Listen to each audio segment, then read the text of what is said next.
Billingsley and Bonita Freidericy. And Savannah's going to come up here and make it really nice and fancy for them. And without further ado, I was ready to go. Bonnie, they're ready. There you go.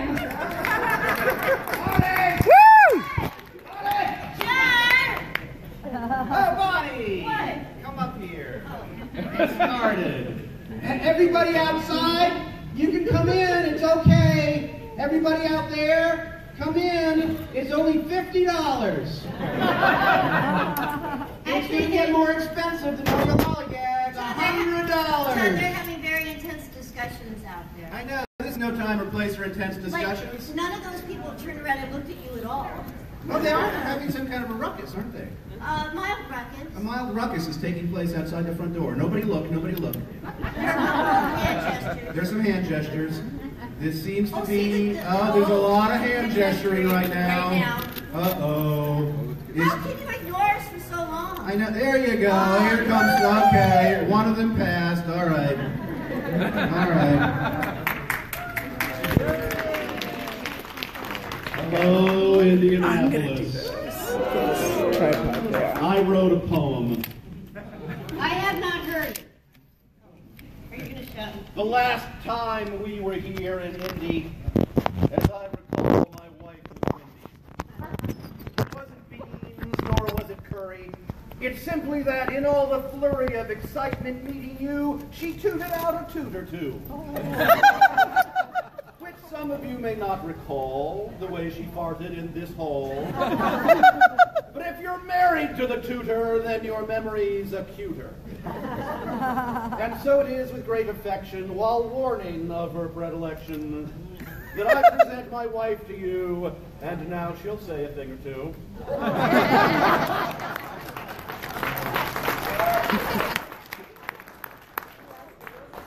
That was the pot calling the kettle black.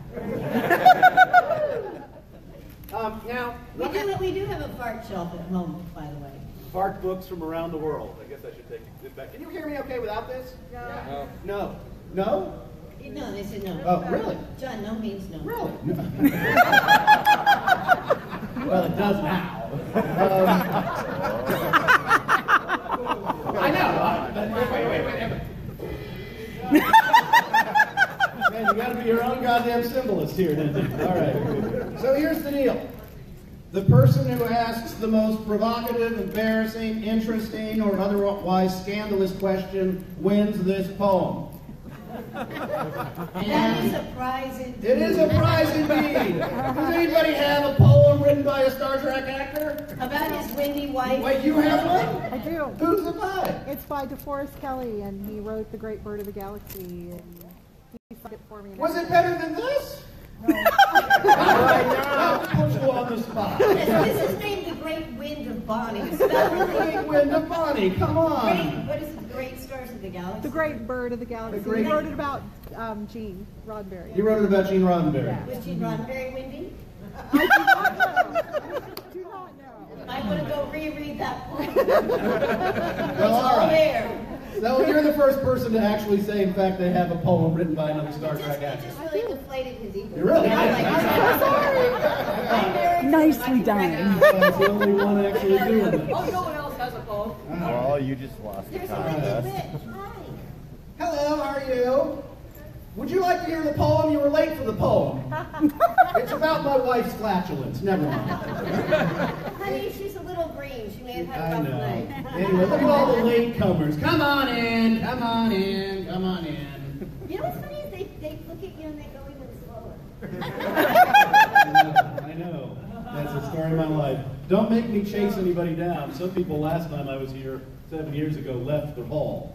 And I had to go running out and drag them in by their hair. And I'm too old for that now. I got no hair, you can't drag me. Well, you've got other appendages, sir. Hi. I love you.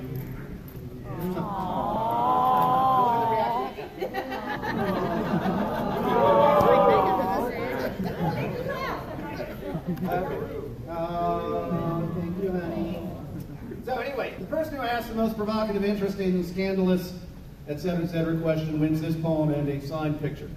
And also, for those people who are interested in asking questions, we'll be handing out little bites. Ask a question, get a little bite. Again, do not report me to the police for saying that. Lisa, thank you for the treats in our room. They now are being incorporated into our work. I see that. Also, see, we've been doing a lot of television and film work lately since we're going to talk about treats. Okay. I just avoided the fight. Wait a second, let me open the little bites here. So, okay, so if anybody asks a question, they get a bite. A little bite. Saving the big bites for tomorrow, so you have to come back. And that is, I think, those are our opening remarks. Do you have anything else you want to say before we just start taking questions? It's a very attractive crowd. It is a very attractive crowd. You're welcome. Oh, I'm also a minister. I have a ministerial license from the, what church is it? The life. Yeah, Universal Life Church, yes. So if anybody here wants to get married, for instance, you two people seem like you should get along together. I just marry people willy-nilly, so boom, done. He's kind of like a loose cannon. It's really dangerous. A lot of people run away when they see him. If you're in twos, just run. I'm going to marry this half of the audience to this half of the audience, and then married. No, he actually did, although you will correct me. He married my nephew. And my I officiated at the ceremony. I keep saying this. He didn't marry my nephew. He married my nephew. He did a fine job. He did a fine job. They actually said that they did not want to have anything to do with writing the vows, that I should write the vows for them. In our short acquaintance, you might think, well, that was risky. And indeed, I made them stop halfway through the ceremony and neck, thinking that that's the best part. So why not get it out of the way early? And so they got to neck for a good long time in the middle of the ceremony. That part was fun. That part was fun. It was a little bit of the revealing facts that John put forth, because they also came over to our house and were plied with liquor to give some details so we could get to know them pretty well. But you know, how you met, how you fell in love, and actually they did not like each other on their first date. She thought he was wearing a stupid jacket and he couldn't understand her because she had an Argentinian accent. So John included all of that in the marriage vows. It's a thing of beauty, it was. Tracked their whole tortured courtship through the vows. And the fact that they just never popped each other's zits was one thing that romantic thing he threw in there. That was the one law they had. We'll do anything, but we won't pop each other's zits. I threw in some mushy stuff too. Don't think there wasn't much. There was much. There was much. There was a lot of much. Questions? Yes. And we'll run to you if you have questions. I saw your hand go up timidly, sir. I'm going to run to you. I'm not going to run as fleetly. This is sort of like the slow-mo Shatner run. Excuse me, hello. How are you? Hello? Hello, Rich. Hello? How are you? Yes, sir. My question's for Bonnie.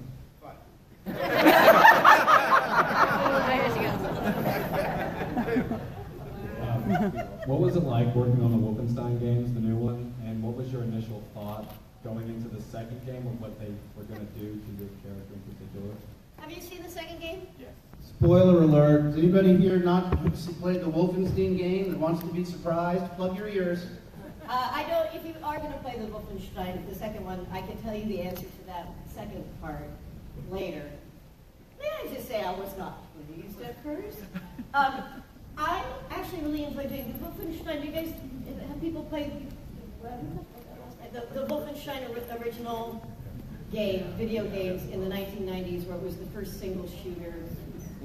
They did a reboot of them about 4 years ago, where and the Nazis won World War II, and so everybody is resisting the Nazis, which gives you free license to shoot anybody because all the bad guys are Nazis. Although there's been some objection to that of late.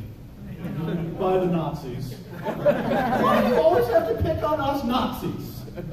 And you got a little smaller. Yeah. I kind of like that. Hello, John. It's a show. How are you doing, dear? Hi, honey. I'm so glad she has her name on her chest. I know exactly who it is.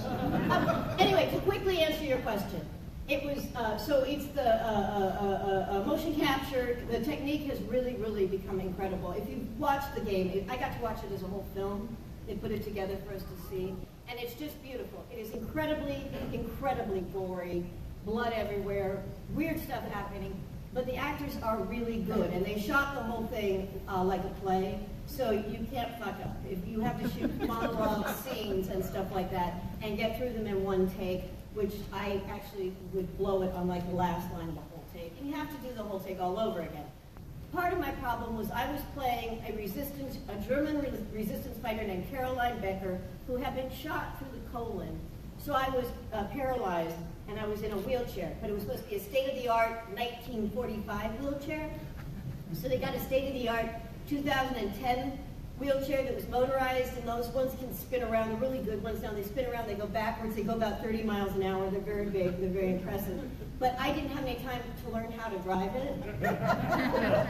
So I drove it through a couple of sets. And I drove over Brian, the lead actor's foot, during the scene, and he just went, ow.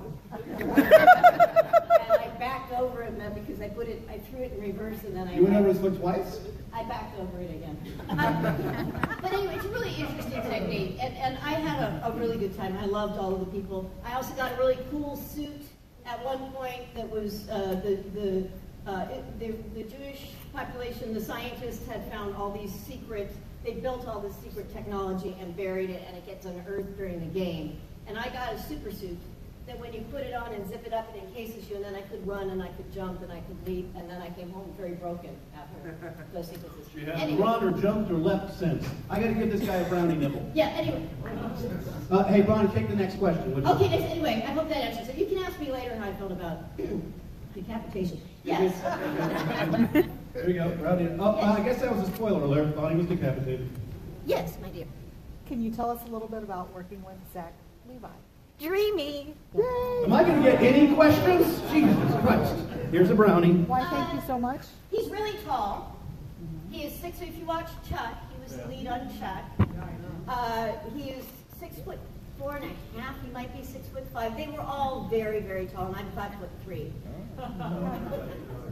Yes, and apparently they thought that was funny. I used to call him Abe Lincoln, my Abe Lincoln. He's naughty. Prankster, which actually Yvonne was too. He sings beautifully, and he would sing all day long on the set because they would get very, very tired. He did try to change his hairdo successfully by about the third season because he didn't want the nerd floppy big hair anymore, and he wanted to be more suave, which he still wasn't. But I love him. He's a wonderful. I loved working with him. I actually loved working with just about everyone. Just about. Question? Yes, sir. Yeah. We'll get to that. Yes.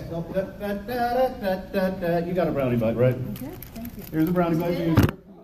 Right about Sorry. that. This one's for John. Oh, thank God. It's a little provocative. A little provocative. A provocative question for John. Can I get brace yourself? We'll be the judge This of is what I that. do in this provocative question. Do you have any stories about Dr. Flox's tongue and where it ended up? I'm going to just stick that brownie bite wrapper in your shirt pocket there. All right. Where my tongue. I don't have actually a story about Dr. Flox's tongue, but I do have a sad story about my own tongue. Can I tell this story? Is this kiwi and strawberry? Oh, that's a good story. No, that's not my tongue. What That's was the kiwi other and Jimmy. But I like the kiwi and strawberry story. My tongue didn't go anywhere. It was not even real tongue. It was just a digital tongue. Oh, you knew it wasn't real. He actually Did does you not think I had a tongue that went down my nose? And he flips it out of conventions if you ask the right question. Wow. I'm curious now. When you provocative, how many other aspects of Star Trek do you think are real? I'm curious. They're documentaries, right? Documentaries, yes. All right, excellent. Yes, we went to a convention. Dominic was here last year, correct? Yeah. It's amazing you all returned. He wasn't the only guest. Dominic and I. This is all live, right? Hi, Dominic. Dominic and I were at a convention in San Francisco early on, and two young women, 16, 17 years old maybe, stood up and said, this is before we got jaded, can we come up and give you a kiss? Yeah. I was like, so they ran up on stage, and they proceeded. At the end of the convention, I was walking down the street. Bonnie had split off to go shopping. She hadn't been there that afternoon. No, I was innocent. I had just been walking the streets of San Francisco, coming to find my husband. And walking down the street. Strawberry and Kiwi ran up and said, we're sorry, we'll lick you too.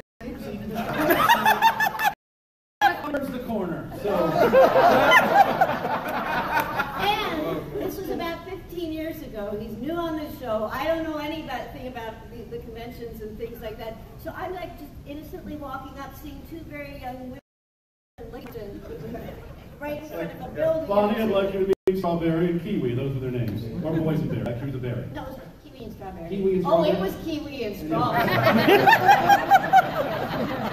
You never forget a fruit that's licked you. And John said he just wanted to have a smoke with them.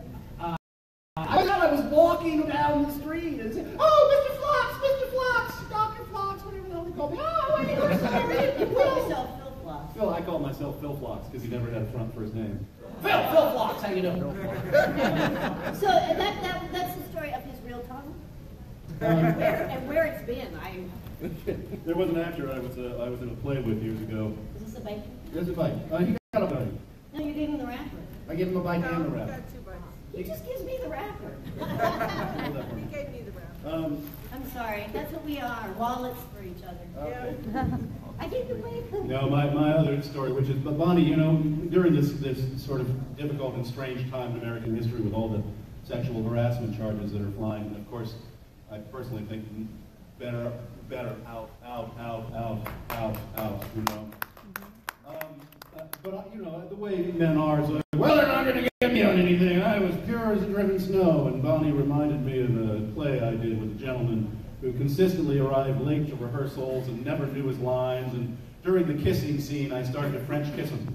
They played lovers. You left out of them. Well, we played lovers. I mean, we were supposed to kiss. But I definitely took a liberty.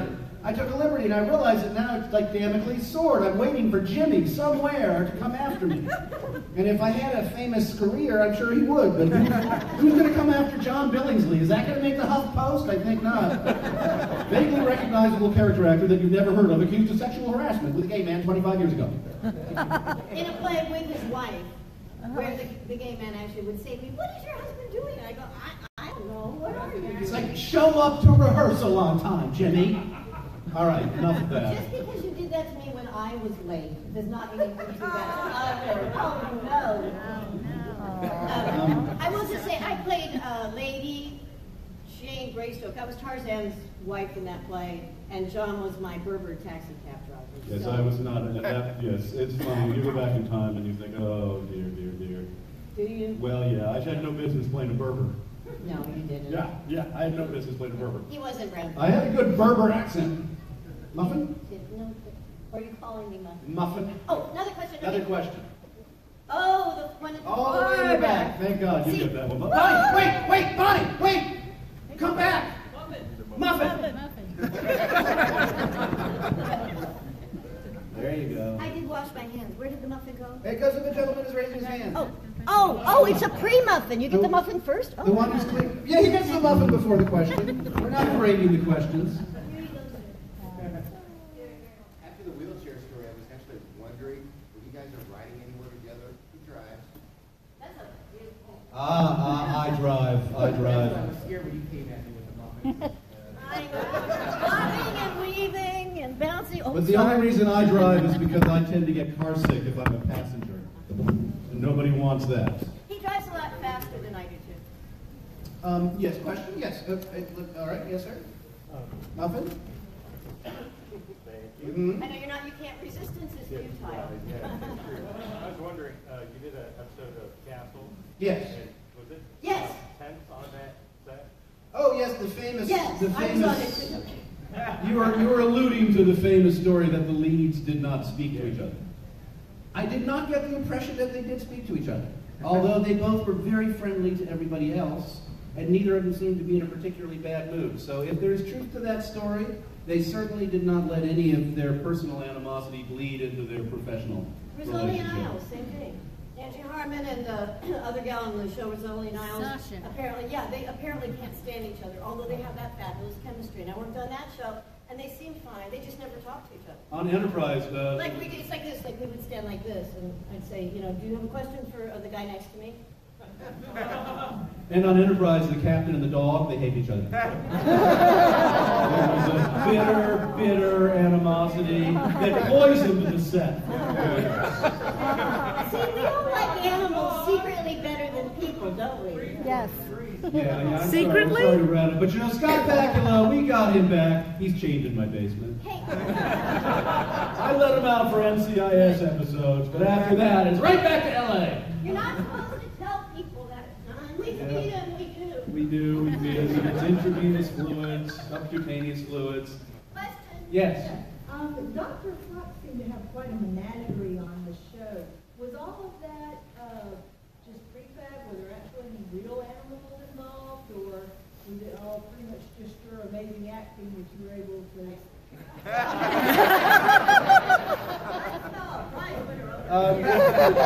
Give that woman a second muffin. Did you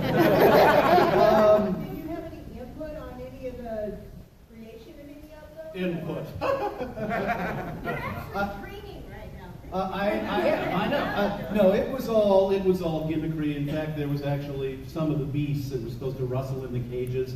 It was Leroy, the giant prop man, who was behind the cage, pulling a little stick to make the shrubbery. The bat was shadow, paper mache creation. I think occasionally some of the worms were real, like little tiny ones. But other than that, no. John was real. You were. I was real. I was prefab. In terms of taking input, this is the one thing I really wanted them to do in the episode in which I was walking around naked on the ship. Some of you may remember that vividly. Some of us do, John. Some of you may still have nightmares about that scene. Yes, I had suggested that perhaps Dr. Flock should turn sharply to the left, and all the way across the room a flower pot should fall to the ground. And they rejected that idea because I thought, well, have you seen my tongue? But no. Yes, wait, there's another question. I have a question. Was You don't get a second muffin, you realize that. Oh, that's fine. All right. She didn't want the muffin? All right. Was that episode 2 Days and 2 Nights as much fun to film as it seemed to be? It was fun for me because it was the one where I probably had the most to do, and particularly I had the most opportunity to work with Scott, who, all joking aside, is one of the loveliest men I've ever met. I mean, We know that. He's lovely. Yes. I mean spiritually lovely. Spiritually lovely. He's a great, great guy. So it was a wonderful opportunity to get to work with him. Unfortunately, I think for the fans, that episode was kind of truly a love it or hate it episode because for a lot of fans, I guess the feeling was the captain's, in their point of view, neurosis about the dog kind of undercut some of his captain aura. So that was an episode that a lot of fans didn't dig. They thought it was too whimsical. For me, I liked it a lot, but you know that's. There were 2 dogs, right? There were 3 dogs. We had to kill one, and then there were the other. Oh. He was a bad dog. He was a cheese eater and a farter. I mean, I wouldn't do that to my wife, but the dog and Jolene were extremely gassy. Is all I can say. I had to do a decon scene with Jolene, and you'd think, oh well, the hot babe and you. Avert your eyes. The hot babe and you in the decon chamber, but in fact, she was extremely gassy. Are we still filming this? Hi, Jolene. You see her walking around with a bowl of cheese all day. It's put that down. Put that He down. threw me under the cheese bus already, so don't worry about Yes. it, Jolene. All right. Another question. Oh. Yes, right here in the front. Whoa, muffin! Muffin. Wait a second. Muffin. This is an empty bag. Here you go. Yeah. Nice. Thanks, Bonnie. Yeah. Good pranks on Scott Bakula? Good pranks on Scott Bakula. Oh. There was one that kind of backfired. On his birthday, I dressed up. He was married for his second wife. She's lovely. This gentleman right here gets a muffin. Sorry to interrupt, honey. I dressed up as his first wife. or a version of his first wife, anyway. And I had quite the operation. You saw that woman who dressed up as what you would call it, right? Yeah. I kind of looked like that. So I came kind of storming in, you know, like, Scott Bakula! Scott Bakula! How dare you leave me for that hussy, for that? and she was there. But no, she's great. She's got a great sense of humor. It's her children. They were there too. And They were 5 years old. yeah, the child started to sob. It was a great prank until that done. And no, that didn't go over well at all. Now they hate me. No, he will tell you this, but you've probably heard this one before. But his favorite prank, again, very proud of this prank humor, with the voiceover. Oh, I'm yes. sort of speaking like a hobbit. Very proud of that humor. Yes, on Dear Doctor, a lot of it was in voiceover because I was putatively reading a letter to my pen pal. So some of the scenes were MOS, meaning without a sound, without the mics on, and they were going to play what I read over the scene. Yeah, if you saw the episodes, you would see things, and John would be reading his letter.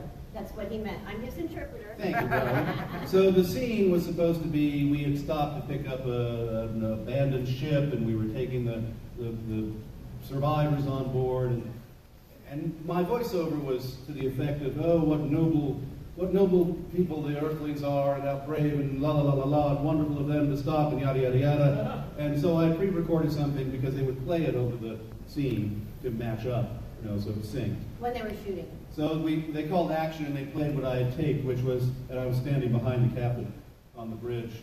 Look at the captain's ass, how firm and round and taut. How do I keep my hands off it? I don't know. I wonder if I could get him down to sick bay under the auspices of a physical exam. Or some such. He really broke up with that, and now I'm being sued for sexual harassment. It just never ends. You see?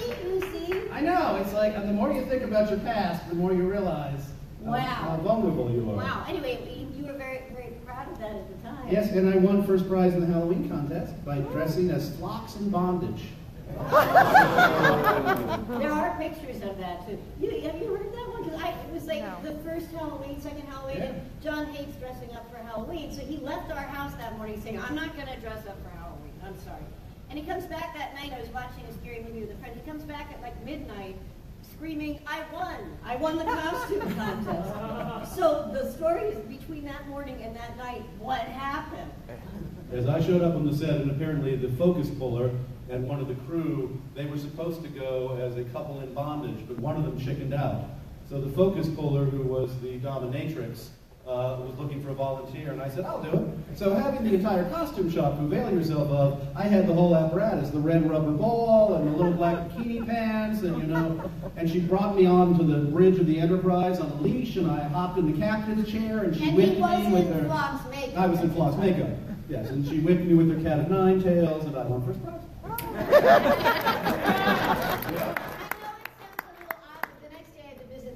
And all like the key grips, all the guys that worked there all day long kept coming up to me going, my God, your husband has balls.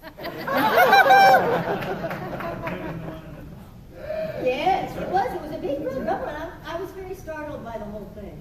Again, like the girls licking him on the cheek, not quite prepared for this yet. We'd only been together, I think, for 2 years, so I was learning a lot about my husband very quickly. Question? Fight? Yes, sir. All right. I got. There you go, sir. All right, you got $2. I'm just kind of curious to you share with us a little bit about how you came up with the character Phlox. As you know, he's an alien that was not seen on Star Trek before, so how did you kind of work through that process? I'm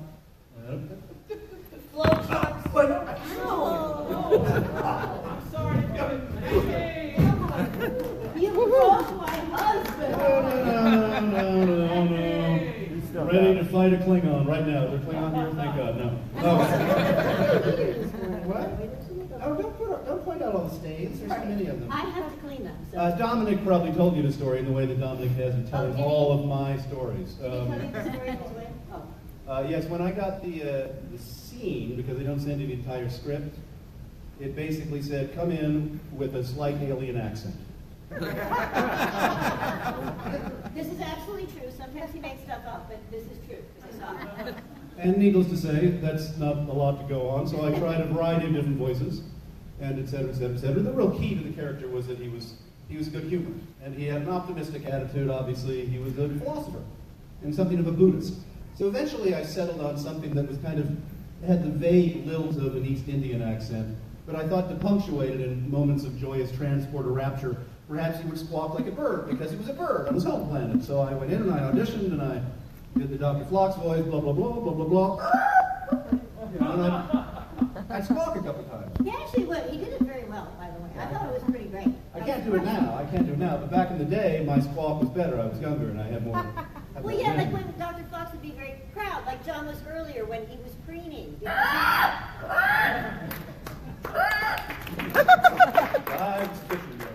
But anyway, and then lo and behold, I got the job. But nobody ever told me whether I was a bird or not. I was like, you couldn't ever get a straight answer out of Brandon and Rick. I couldn't tell. The makeup didn't make me look like a bird, but I would ask them, and I would say, you know, and I would bump into them in the lead up to when we starting to shoot, like, well, am I a bird? Do you want the squawk? And they would kind of go,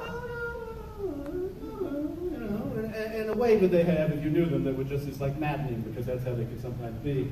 So on the first day we're going to shoot, I still don't know whether I'm a bird. Should I squawk? Should I not squawk? So, you know, we're doing the first rehearsal, action, blah, blah, blah, blah, blah, blah. Cut! John, quit fucking around! Which is how I learned I was not a bird. That's a long answer to a short question.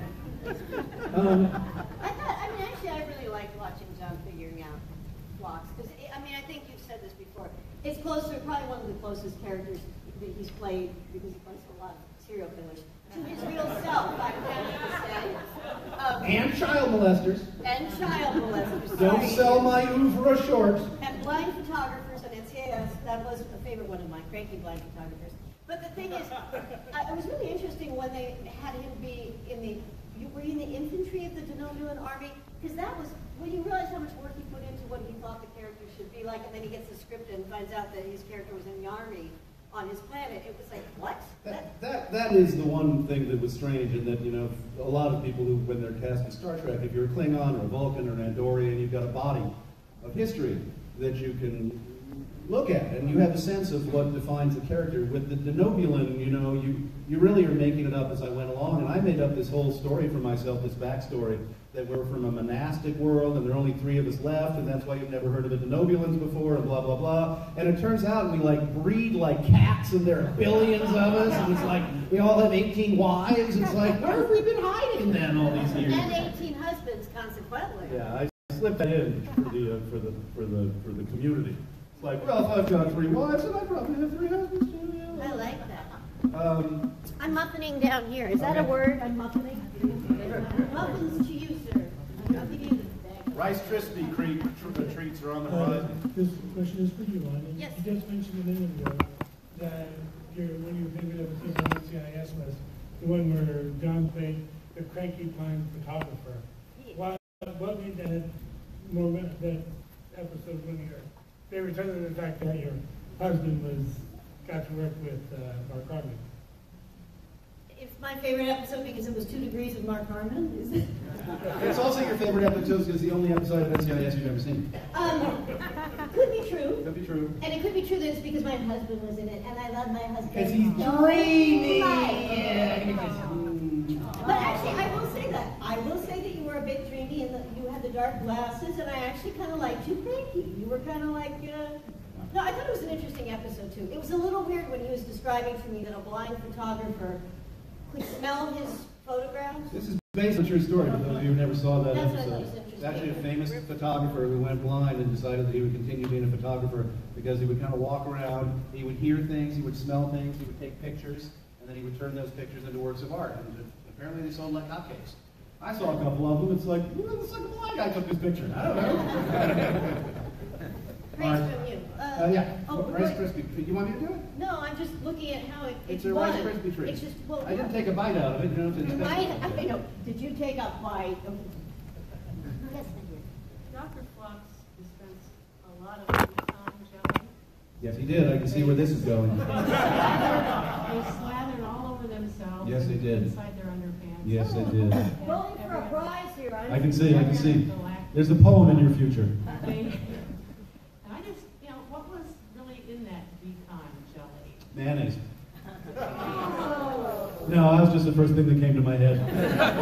My guess is it was Vaseline. I was not, as you'll be shocked to hear, that nobody was interested in seeing me slathered. They did. I never got slathered. I thought you did with Jolene. I didn't get slathered. We were in the decon chamber when she went into pommes frites. That's French fries. I know. get Vulcan French fries disease. It's terrible. It's terrible. She had to have French fries. Now! I need them now, or I will die. So get her French fries. By the way, mayonnaise was the first thing on his mind. I think in our household we have broccoli with mayonnaise. We have like an industrial jar of mayonnaise, you know, that's like wheeled out on a dolly. I like mayonnaise. No. There's nothing that's not. I wasn't meaning that kinky. I meant we actually. Oh yeah, no. You play blind photographer and housewife, but that's a whole different. Too late? No, I just meant that we put mayonnaise on our food. No, just on the broccoli. We do a lot of broccoli. You're not looking happy with you're not happy. You got the poem already, sister. You don't need to worry. You got the poem. Are you appalled by us? No. Broccoli is a euphemism for ... I like that. There's a game in that. You had a question. Here's a little bite. And my hands are clean. Oh, it's for you. It's for you, John. Yes. How many times have you taken your shirt off? Oh dear, how many times? Oh, that's not a leading question, says the wife. Well, I've only taken my pants off once. So. No, in Germany, no. And twice? Not three times. Once. Well, twice. When? Twice. Once in Germany. Are you mocking me? Donald, yes, Mr. Trump? Yeah, anyway. So you when did in Germany, but that was, you did it all the time. They kept coming down and going back up again. Yeah, that doesn't count. That was one separate. We got a standing ovation in Germany, however. Oh, I had to go. We had to go on the first night at 11 o'clock after Nichelle Nichols and Edward James Olmos, who were both lovely people, but they're more serious than I am. And at 11 o'clock at night, the Germans were sort of comatose. And drunk. Drunk and comatose, and it was going to be a challenging evening, so I came on without my pants as a way to wake them up. And Bonnie rushed on stage and tried to put my pants on, and we conducted basically a dog and pony show with that going on. It was very serious about the weight. Yes, the discourse was very elevated. It's just he kept taking his pants down, so I finally turned his pants around, put him on backwards, zipped him up, and belted him from the back. And then Mark B. Lee. I don't know if anybody knows Mark B. Lee. He went walking by, so we pantsed him. We explained to the Germans that it is an American custom when you're new to our country that as soon as you get off the plane, you get pantsed. And we showed how that works. Yes, we were showing how you distract with the cell phone call, and the person starts talking, and then you take the pants down. Sure. Wise, every now and again, because by popular acclaim, somebody says, "Take it off, and who am I to say no? I think. Did you see him? Apparently, I'm not on Facebook, but apparently there is a photograph of you or a thingy of you without your shirt recently. I took a pie in the face for charity. Yeah. So yes, I had to take my shirt off lest I soil my shirt. Oh, there's one right. Oh man, right. Shoo! I'm working my way around. Holy cow! Ow, dig! Oh, you can. She already have one. I got it. Right here. Oh no, you're next. Maybe not next, but maybe soon. I just wondering for local meetings, what do you guys think about Starbase? Literally came out. John, I haven't seen it yet. What do you think about Star Trek Discovery? I think whatever my husband thinks, always. I know this is growing longer, but I only saw the pilot, and in all candor, we don't tend to watch a ton of television, and I didn't really feel like subscribing to. Oh, we're watching TV right now. Yeah, this is how we watch TV. We are on season 9 of ER. That is one hell of a good show, and those actors are going to have long careers. There's this little show, I Love Lucy, that I hear is good, and we're going to get to that next. I'm not like we are watching season 9 of ER, so no spoilers, please. Yeah. So I don't really have an opinion. I kind of thought the pilot, to my mind, this might be heresy to those of you who are Klingon fans. To me, it's a little too Klingon-y. But that's interesting word. Klingon-y. But that's just one man's opinion. What do you think of it? Oh, what's the popular consensus? Raise your hand if you like it, and raise your hand if you don't like it, and raise your hand if you like Orville. Oh, whoa! Holy cow! Raise your hand if you're asleep. Wow! Oh, ow, Bonnie, that was just asking for it. And raise your hand if you like ER. Woohoo! Okay, yeah. I'm going to tell Andre and Brandon. That's terrific. I'm so glad. Great. It got renewed for a second season. You did. I walked in on you watching. Now, if everybody here were to commit to writing 20,000 letters, you might get me on the show. I'm signing you up for 40,000. And yes, now I've got you. Clearly, my wife has some animosity. Here's a Rice Krispie treat for you. You're welcome. And I did get to see the shirt off in San Francisco. You did? We were there. Oh my God. We were at Gazing Space as well. Oh, you were? Yeah. So, but this question actually is for Bonnie. I'm sorry. It's quite all right. But it's in that interest. Oh, I love that behind you. She just went, oh no! I'm sorry. John can speak and I will just mouth the words. ask you a question. Oh, but you can't ask yet. First her question, and then I'll I'll ask you a answer question. both. No, quickly, and then just get rid of Get a it. bike ready.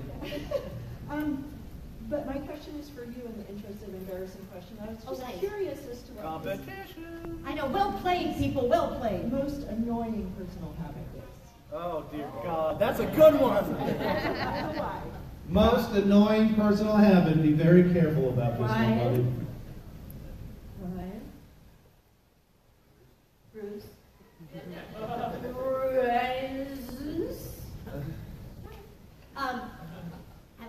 Now I just have to, my most annoying habit now is that I don't know anybody's name. Who are you? Oh, this is where Nice stalling, sister. Let's hear it. But what's your most annoying habit? Oh, do you want me to tell you what I think my most annoying habit is? He uses really big words that nobody understands.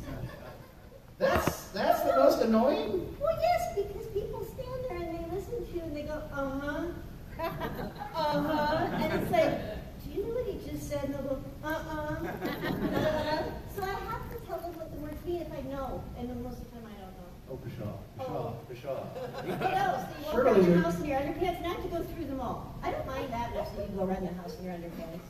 Usually it's when it's warm. You don't like it when I drink milk out of the cup container. Oh. How many people drink milk out of the container? Every man in the room, raise your hand. You know it's true! If there is anything that divides the genders, it is that. You have to understand this. We have a 22-year-old and a half-year-old cat, not a son, cat. And the cat likes to drink with milk too, but not after somebody's... The cat does not understand the concept of backwash. The cat is not making an objection. Did he drink out of the carton? Because I'm not going to drink that milk out of that bowl. Yes, he does. No, he does not. Yes, My wife has endowed the cat with superhuman properties. He's 107 years old. I grant you, he's kind of an amazing cat. Now, does anybody want to know what my wife's most annoying habits are? She doesn't have any. All right, she has a few. But they're so minuscule in comparison to her thousands of sterling qualities. I am the luckiest man on this planet, believe me.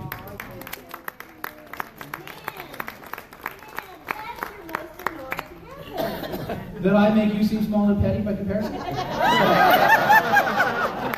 Machiavellian genius. I admire you so. Here's a bite. Here's a bite. Hi, this is a question for you, John. I'll preface this by saying I'm okay with you now. But that is the worst preface. Come on. This is a good story. Obviously, people in this room have experienced a phenomenon where an actor plays a very heinous role so well that you tend to not like the actor after that. You know where you're going. You know where you're going. Where's one? Cold Case. Yes, George Marks. Yes. What's it like? What was it like playing that first episode? The end of that first episode just killed me. It was horrible. You were great, though. I, for reasons that elude me, because I'm really a very nice person, I have played a lot of serial He killers. really is. He has to work hard to play serial killers. He has to do a lot of emotional and actual... I gotta do, it's like, a week of killing just to get rid of it. Jesus, I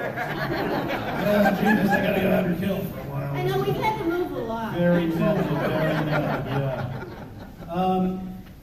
It's funny because actually, if you're an actor, the process is always the same. You're basically looking to just say, how does this guy think, and why does he think that way? So you make up a story which invariably is contradicted at some point. In that instance, the second episode contradicted my entire backstory. But you make up a story that justifies everything you do, and one teacher of mine years ago said, it's like having a different colored pair of spectacles. You put on the red spectacles and you see things through red lenses, or blue lenses, or green lenses. So I don't necessarily find it particularly difficult to play a character whose psychology is not my own, because that's our job and that's the gig. That's what he tells himself. No, actually, I should, because I do think you're a wonderful actor. I thought he was horrifying in that. Did people see that cold case after? So he was a serial killer, and the last part of it, he's doing like a cat and mouse thing with the lead gal on the show, and it's just chilling because he's so. You were very seductive, I thought too, actually. And I was sitting, I hadn't seen it, so I was sitting next to him watching it as it aired. And then all my friends started calling me saying, "You're married to that guy?" However, I will say that John taught acting. How long did you teach it? For like 10 years. 10 years. Starting when he was in his early 20s, which is very rare.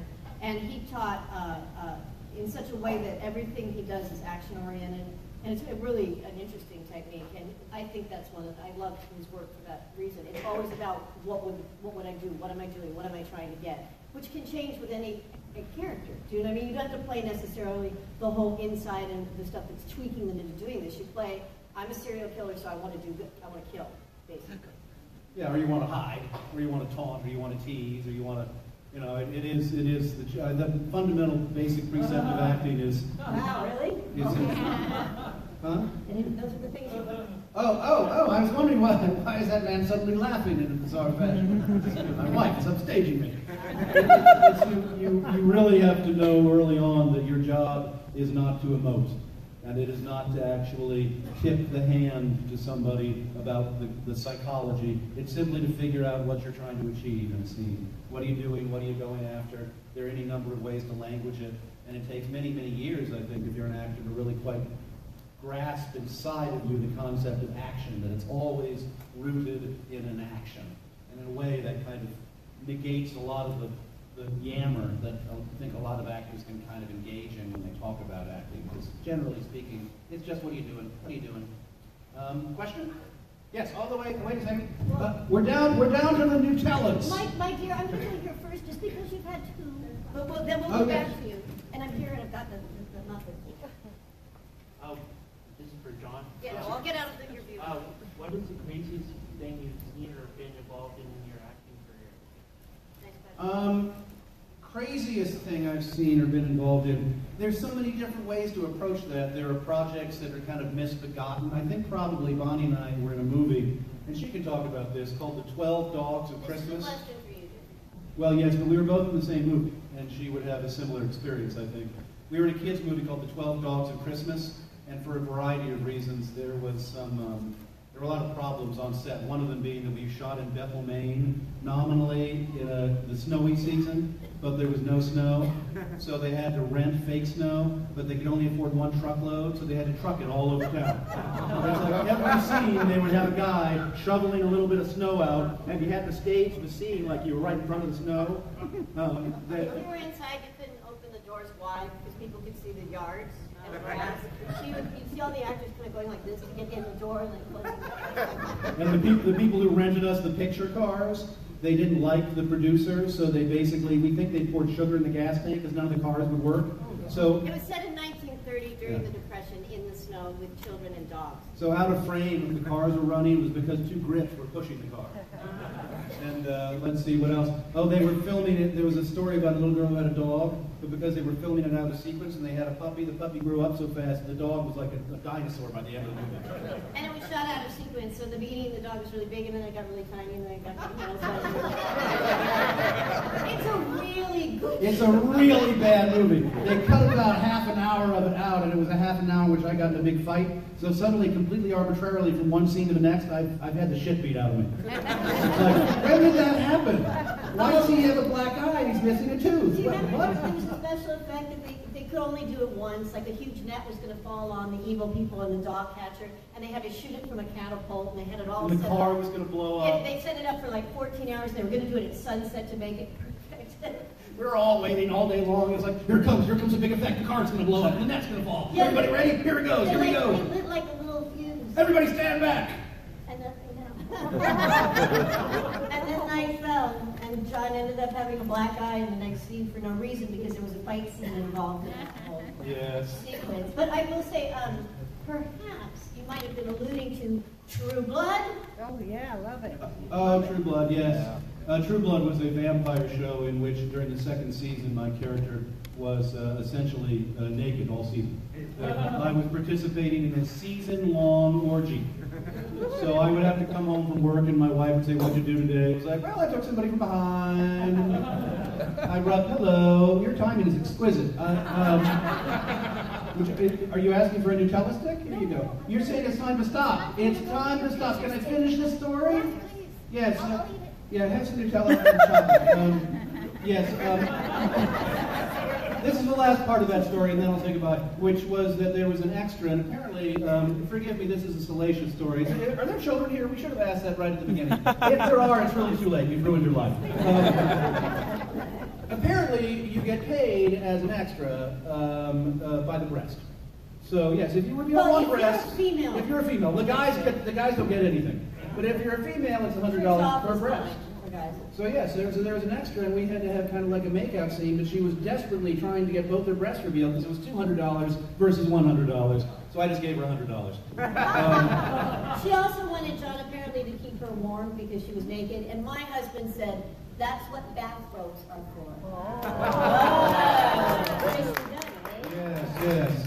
On that disgusting and despicable, sordid note, we say goodbye to you. Thank you.